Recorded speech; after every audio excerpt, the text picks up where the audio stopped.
post says political rivals can't work together, not in Tanauan City in Batangas. Mayor Sweet Halili has proven that she can do this. In a Facebook post, Halili introduced her new executive assistant. She is Nancy Garcia, the former director of the Department of Foreign Affairs in Lipa City. Halili and Garcia had been rivals in the previous election. But Halili said this will not stop them from working together to help Tanauan.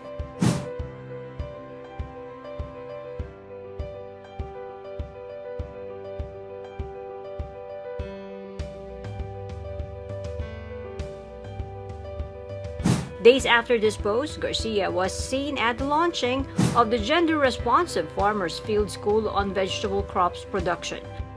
Garcia represented Halili in the event at the President J.P. Laurel National High School in Barangay Sulpok.